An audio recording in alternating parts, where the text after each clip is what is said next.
Okay, so thank you everyone. We will be beginning now. First, I'd like to ask for the blessings of my father, Sri Anantaji, the Sadguru, and the blessings of all the masters who are actually one in essence, the Sadguru himself who resides within all. Om Namo Bhagavate Sri Ramanaya. Sadguru Sri Mujiji ki jai. Sadguru Sri Anantaji ki jai. Sangha ki jai. Today I had an urge I was reading this talk from Talks, the book Talks with Ramana Maharishi. And there's one talk that I came across today, talk 197. And there was something that struck me. It seemed to have the essence of all the instructions directly pointed. And it was very, very clear. And somehow I felt to share that talk.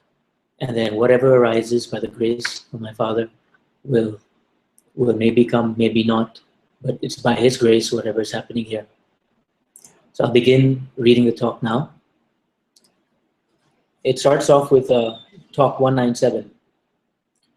Gul and Shirin Bairamji, two Parsi ladies of Ahmedabad, it's a town in India, arrived this day. They spoke at night to Maharishi. Now this is what the lady said. Bhagavan, we have been spiritually inclined from our childhood. We have read several books on philosophy and are attracted by Vedanta. So we read the Upanishads, Yoga Vasishta, Bhagavad Gita, etc. We try to meditate, but there is no progress in our meditation. We do not understand how to realize. Can you kindly help us towards realization? Maharishi asks, how do you meditate? Then they answer, I begin to ask myself, who am I? Eliminate body as not I, the breath as not I, the mind as not I, and I am not able to proceed further. The Maharishi says, well, that is so far as the intellect goes. Your process is only intellectual. Indeed, all the scriptures mention the process only to guide the seeker to know the truth. The truth cannot be directly pointed out. Hence, this intellectual process. You see, the one who eliminates all the not I cannot eliminate the I. To say I am not this or I am that, there must be the I. This I is only the ego or the I thought. After the rising up of this I thought, all other thoughts arise. The I thought is therefore the root thought. If the root is pulled out, all others are at the same time uprooted. Therefore, seek the root I. Question yourself, who am I? Find out its source. Then all these will vanish, and the pure self will remain ever. The devotees then ask, how to do it? The Maharishi then says, the I is always there, in deep sleep, in dream, and in wakefulness. The one in sleep is the same as that who now speaks. There is always the feeling of I. Otherwise, do you deny your existence? You do not. You say, I am. Find out who is. The devotee then says, even so, I don't understand. I don't understand. I, you say, is the wrong I now. How to eliminate this wrong I? The Maharishi then says, you need not eliminate the wrong I. How can I eliminate itself? All that you need do is to find out its origin and abide there. Your efforts can extend only thus far. Then the beyond will take care of itself. You are helpless there. No effort can reach it. The devotee then asks, if I am always here and now, why do I not feel so? The Maharishi then says, that is it. Who says it is not felt? Does the real I say it or the false I? Examine it. You will find it is the wrong I. The wrong I is the obstruction. It has to be removed in order that the true I may not be hidden. The feeling that I have not realized is the obstruction to realization. In fact, it is already realized. There is nothing more to be realized. Otherwise, the realization will be new. It has not existed so far. It must take place hereafter. What is born will also die. If realization be not eternal, it is not worth having. Therefore, what we seek is not that which must happen afresh. It is only that which is eternal, but not now known due to obstructions. It is that we seek. All that we need do is to remove the obstruction. That which is eternal is not known to be so because of ignorance. Ignorance is the obstruction. Get over this ignorance and all will be well. The ignorance is identical with the I thought.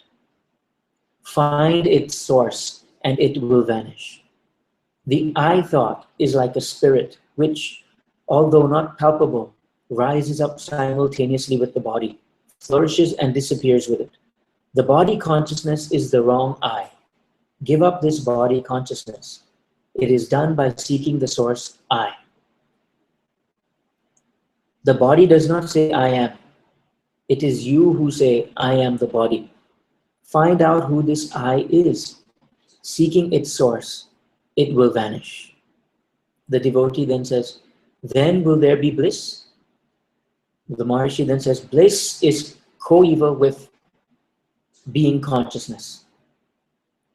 All the arguments relating to the eternal being of that bliss apply to bliss also. Your nature is bliss.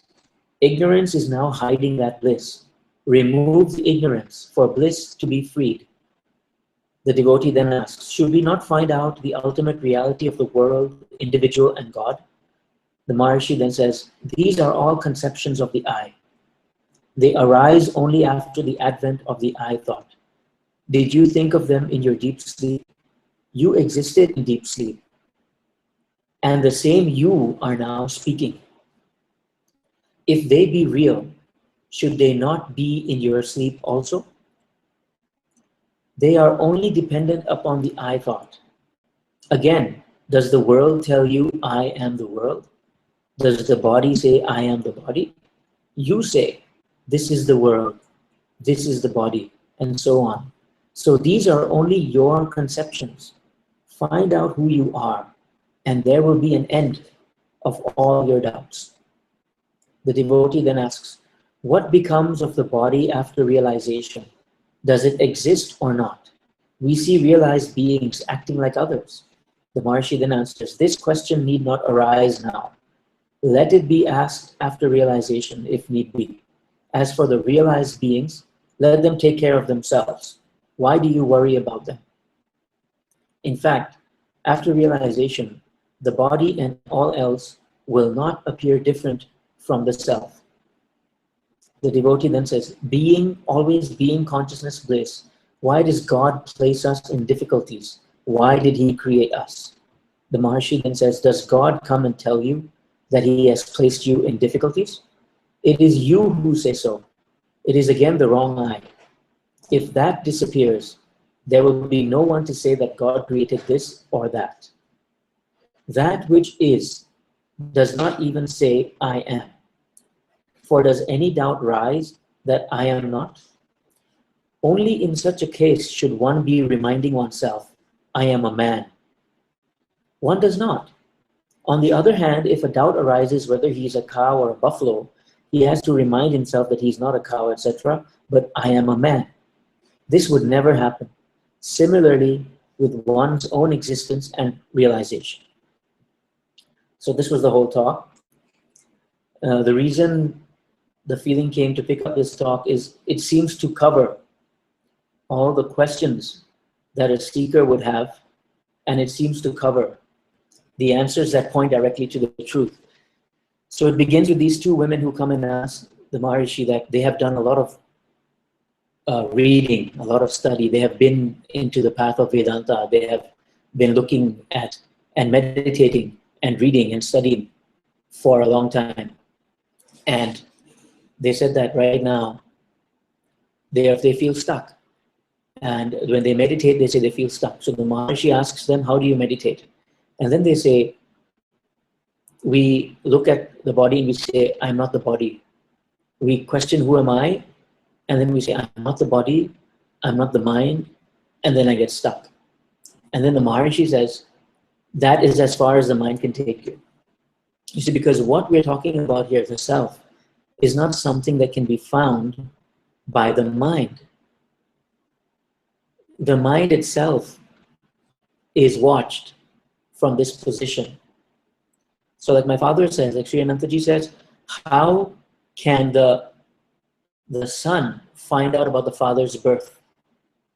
How can the person have any notion, any idea about the father's birth, the birth of the father? So the mind trying to find out about the self is like the son trying to find out about the birth of the father, which is not possible. Because the mind is, what is mind actually? Now the whole talk, this whole talk that we just read just now actually hinges on I thought, mind, and all of these factors that we normally consider. So we will go past. I'll go through the talk again and see if anything comes up. Because normally what happens is that when we begin the questioning of, when we begin the talk of self-inquiry, when we begin, we normally start off very mentally.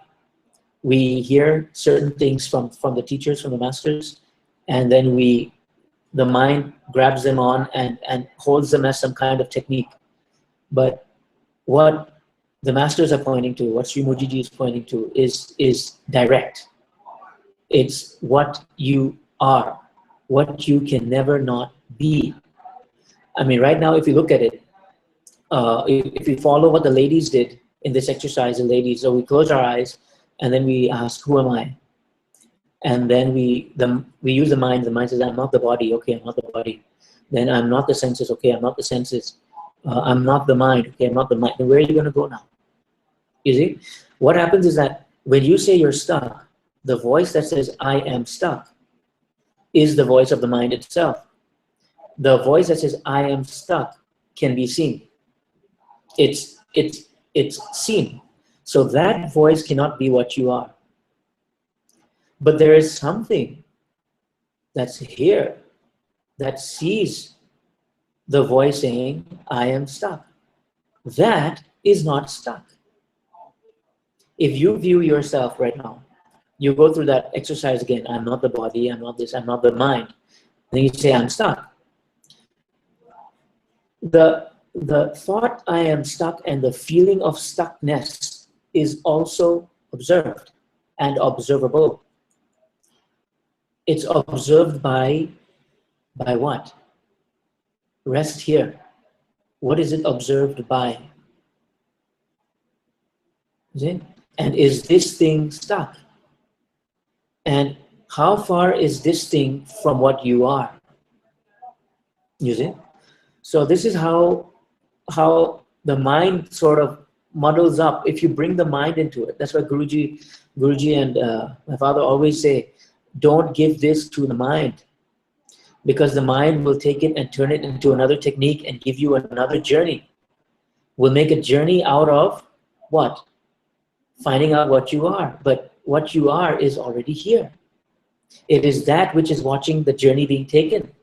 Without this presence, the journey the journey has to, if you say I'm on a journey and I have accomplished this and I have cleansed this out of myself and I've done this out of my thing and this is gone and I still have this much left, and you're focusing on the journey on how to go further, you go with the voice of the mind, basically saying that I have to do this, this, this, this, and you forget to look at that which you are, in whose light the journey takes place. What journey do you need to take to go to this one? It's like asking what journey can, like you have a screen, a TV screen, and you have a movie going on of a guy on a horse. And the question of saying what journey do I need to take to get to myself is like asking, how is that guy on the horse in the TV? What journey does he have to take to get to the screen? You know what I mean? He's always on the screen, or not, but the screen is always there. So just like this, you can place yourself in the position of the screen, but not as an object.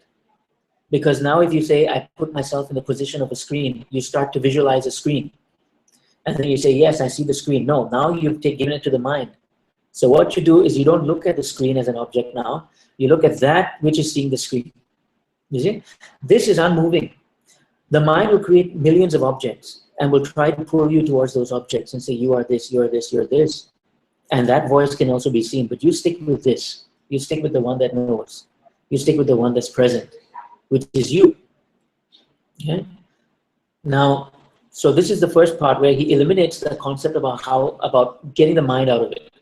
You know, because the mind can only take you so far, and the mind cannot take you to yourself, because the mind itself is rising in yourself. Which brings me to another point, which Maharishi always brings up, where he says, when someone says there's two points always that come up.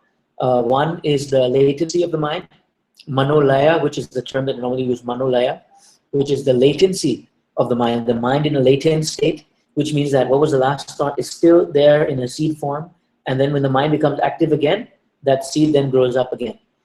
This is called manolaya, where the mind is just simply resting. Okay, this normally happens in sleep, which is why when someone when someone goes to sleep and has a problem, and he goes to sleep, if he can fall asleep, the next morning when they wake up, that thought comes up again. You see, the mind has not been destroyed. So you cannot say the state of deep sleep. The state of deep sleep, there's no mind, no doubt about it. But once the waking state comes back again, the same issues that were on the mind prior to the deep sleep state comes back again, because the mind is still there, and the mind is still trying to vie for your attention. The second thing is manonasa, which is the destruction of the mind. Now, many times, all of us who've been on a spiritual path and been with many different teachers, we've learned many different things, and there are many different techniques for destroying the mind. But the most direct method is what Guruji, Maharishi, all of them pointed to, which is find the source of the mind. What does finding the source of the mind mean? It means, are you ever going to find the source of the mind? You see? First of all, you got to look at what is mind. Mind is simply the thoughts that are coming up. Okay, a lot of them, or whatever, you simply give them, you call them activity of mind. Now, these thoughts, where are they arising from? Okay, if you look at where are these thoughts coming from, just take a minute and look, and try to find a thought.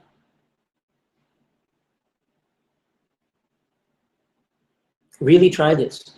Stop and try to find a thought. To find out where it's rising from, try to find a thought. Right now, you have stumbled upon the greatest secret in the world, where a whole of our life we've been trying to find out how to get the mind to be quiet. That voice, how do I get the mind to be quiet, is the mind's voice to get you to continue running and keep on running forever and ever and ever. How do I get the mind to be quiet is the mind's question. You look for the mind and you find nothing. You look for thoughts, find nothing. So you don't say, how do I get the mind to be quiet? You look and see. Let's see what thought is disturbing me. Nothing is rising. If something is rising, then we go to the, I don't want, even though it sounds like a technique, I don't want you to use it like a technique. I want you to simply be with the process at the moment. It is not a technique, it is simply the power of inquiry, your own light that is looking at the mind and at the issues and at whatever it is that the mind is trying to convince you is happening. So When you look for thoughts, you don't see any. You say, no, but that's not the end of the mind. That's not the death of the mind. That's not manonasa. Because the mind keeps on coming back. And at one level that is true, at another level, completely false. Because the mind doesn't keep on coming back. If you look once and you saw there's no mind, and you look again and you see there's no thought, and you look again and you see there's no thought, and you look again and you see there's no thought, how come when you're looking there's no thoughts? There is no mind. Because when you're looking for the thoughts, you have put yourself in a position that is prior to the mind. That is prior to thoughts. Most of the time in our daily activities, in our daily life, we go with the thoughts. So we're operating at the level of the mind, at the level of thoughts. That's why we keep on thinking it's constantly going. But when you look for the thought, when you're looking for a thought, you automatically, see, you're not moving to any position. You're actually going to a truer and truer position of yourself, which is unmoving. You're slowly moving towards the unmoving, paradoxically speaking. You're not really moving anywhere, but you're putting yourself at a more true position than what you were a moment before. Because your position is the highest. Your position is the light. The one that sees this entire play, the one that sees the play of the mind, the one that sees the play of the person. This is your position. Your position is not, the one who's suffering the mind. The one who's suffering the mind is observable. So constantly, the masters always bring you to that you are that light. You are that presence. When you look for the mind, you're in a position that's beyond the mind. And that's why there are no thoughts. And that is the destruction of thoughts. You keep on thinking, we keep on thinking, even I used to keep on thinking, that there must be a time that the mind gets destroyed, where the mind no longer rises again. Yes, there is, but it's not going to happen in time, because the time is also by the mind. You see, what sees time? The mind creates time. So, and you keep on, and we keep on thinking that we will destroy the mind sometime. We'll learn some technique or the other, and we'll destroy the mind. But the quickest way is to look and see what is. Look for a thought. If mind is thoughts, and you're looking for a thought, and there are no thoughts, it's gone. In reality, there is no mind. There is, but there isn't at the same time. How? It's there. It's seemingly there, depending on the level you're in. For example, now, what do I mean by that? I mean by that, like, for example, you take a movie. You have a movie on your computer. Unless that movie is playing, there is no movie. There is no movie. Okay? The movie is there, but is not there at the same time. It's there only when it's playing, and is not there when it's not playing. But what we're talking about is the you that sees this is always there, whether the movie of the mind, the movie of the self, the movie of the person is playing or not playing. You are always here. That cannot be denied. Okay. Now the next thing from this talk that we come to is the false. We'll hear a lot about the false I and the real I. The false I and the true I. And the false I, the Maharishi says, is that which rises with the body. Rises with the thought, I am the body. So that thought itself, I am the body, is the birth of the I, the false I. Now, when we hear this, we say, okay, then how do I get rid of this? How do I get rid of this? This is the voice of the I itself. The small I, thoughts, mind, because you see, what Maharishi calls this I is not as any real entity. Maharishi calls it an I thought. Now, this I thought, how is it destroyed? The same way any thought is destroyed, you look for it. You look for it. Now, if you're looking for the I, can there be another I other than the one that's looking? If you're looking for the I, can there be another I other than the one that is looking? The one that's looking is the more real one, you see? And the one that is looked at is simply an object, like a thought. And when you look for the I, do you find it? When you look for this I thought, do you find it? You don't find it. You see? So the I thought, thoughts, the mind, all of this only seems real when you're in the position of being in it. But when you realize your position as being the watcher of it, as being the light in which this whole thing is playing around in you, then it becomes very, very clear. You see? So this is what has been coming up many times. This confusion that, despite the clarity of the teachings, even this will be maybe, don't know, will be misunderstood at some level, because if you give it to the mind, it will be misunderstood. There's no doubt about this. If you give it to the mind, it will be misunderstood, because the mind will try to make it into some kind of thing. The mind will try to make the journey to the self into some kind of thing, which it's not, because the journey is not real. Now, some people may say, no, but it's true. There are certain things that happen to the body, mind, energetically. Things change. Things are getting flushed out. Things are happening. Yes, these are all happening. These are all happening. These are all part of the play. Who are they happening to? They're happening to the body, mind. What is the body, mind? Something you're observing. Yes, you will feel the sensations of it. You will feel the things happening. But is it happening to you? Then you got to find out, is this happening to me? If you've already come to the clear position that you're not the body, then how can anything happening in the body be happening to you? You have to place yourself in your real position. Always, always, always take the higher position. Take the highest position. You are the highest position. Even right now, if you say, no, Omkar is speaking to me. Omkar knows something that I don't know. I said, this is not true. This is not true, because I am appearing in your light. It's your light that is seeing this. You see? It is in your light, in your observing. You're observing me on whatever you call a screen. The screens are happening in you. The thoughts and the reactions that you're having towards what's being said here is also being observed in you. You are always in the highest position. You see? This is always the case. What you are is not something to accomplish. And there's a very powerful line here that the Maharishi says, that people keep on talking about accomplishing, realizing the self. Guruji always says that realization of the self, see, the self is not a happening, is what Guruji says. The self is not a happening. The realization of the self is a happening.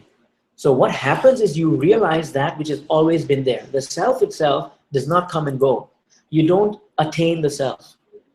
You just realize that it has always been attained. And the you that realizes it is that attainment itself. There's no someone realizing the attainment. As long as there's a trace of a someone that realizes an attainment, not true. It's not true. Okay. There's a very powerful line that Maharishi says here, and it's this: if realization be not eternal, it is not worth having. Therefore, what we seek is not that which must happen afresh. It is only that which is eternal, but not now known due to obstructions. It is that we seek. All that we need do is to remove the obstruction. Okay? So what obstruction are they talking about? What obstruction can there be to this which sees everything? What obstruction can there actually be? The only obstruction is the going with the thoughts that says, I need to find this thing, I haven't found it yet, it's not here, it's not, and going with that voice rather than staying as what you are and realizing that you are the observer of that voice, that even that voice can be observed. And automatically you're in a higher position. You're in a higher position. Higher in what sense? High, low, all this, no? This is not, we're going to use these terms, but you'll understand what's being said. It's not like a higher something, but higher in the sense that it's more true. It's more true. And then from that position of truth, the false cannot touch. When you view as the watcher, thoughts cannot touch you. But if you form an image, if you form a thought, if you believe the thought that says, I am now the watcher and I am now this and I have accomplished it and I can see the watcher, means the mind has taken the seeing and has made it into some kind of thing again. But it's always up to you and it's always in your hand because you are always present. You are always here. So it's always here. You see? What you are is not something that comes and goes. If you say something comes and goes, your words already tell you where you are, but maybe you haven't caught up with what you've said. Your words already tell you where you are. You say something is coming and going. I feel myself coming and going. Say, I feel myself coming and going. Who's the I that's feeling all of that? And is that one coming and going? Because this one has to be pretty stable to see something coming and going. You see, so your words already betray. Your words have already told you there's no separation from the self. But because you follow the mind, because you follow this word of this one, the conditioning and the thought that I'm a person and I'm on a journey and I'm something. You are this. You are the unnameable. You have no name. You remove the idea that you're the body and observe, are there any thoughts arising at the moment? And look for a thought.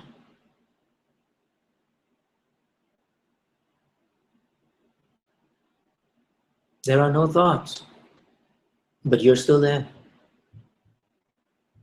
No thoughts. You're still there. Close your eyes.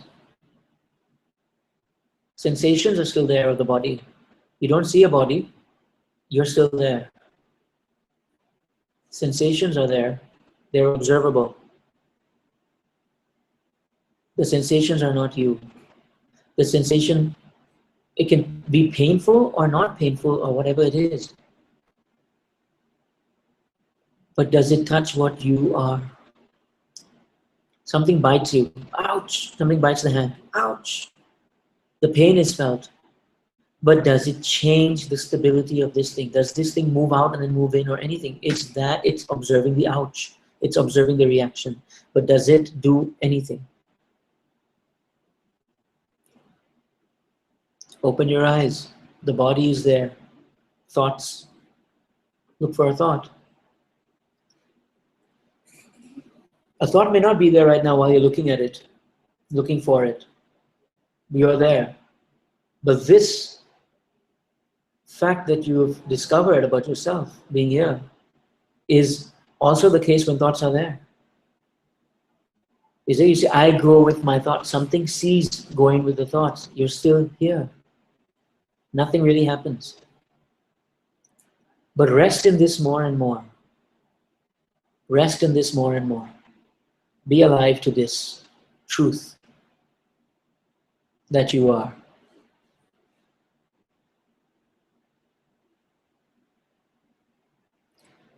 And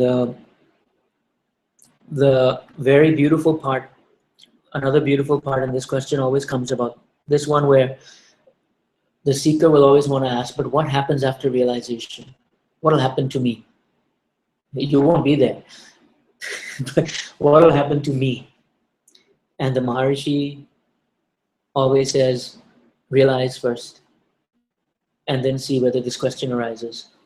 Because this question, he doesn't give any reality. If you realize, you read this question and answer over again, or you read any question and answer with Nisargadatta Maharaj, or you read any question and answer with Sri Mujiji, or you read anything, you will realize that they will always, no matter which level the question is coming from, I mean, if they see that the person is really caught up in the mind, they will try to extract them out from that position and always place them in their right position, or they will not entertain those questions, because entertaining those questions is just giving more attention to what the mind is saying. So they will always redirect the question they'll always redirect the questioner to look at the presence that's there, that they are, that everyone who's listening to this is right now. And if there's a thought that says, but I don't get what he's saying, you're the observer of that thought. That's all I'm saying. That you are not your thoughts. You are not what the mind is saying. You are not who the mind is telling you you are. But that you are, you cannot deny it. That's all. So by the grace of my father, Sri Anantaji, by the grace of Guruji, by the grace of Bhagavan Sri Ramana, by the grace of all the masters, by the grace of the self,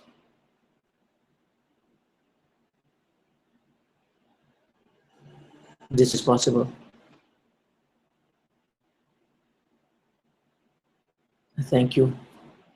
Thank you, beloved Father. Thank you, Guruji. Om Namo Bhagavate Sri Ramanaya. Satguru Sri Mujiji ki jai. Satguru Sri Anantaji ki jai. Sangha ki jai. Thank you very much, beloveds.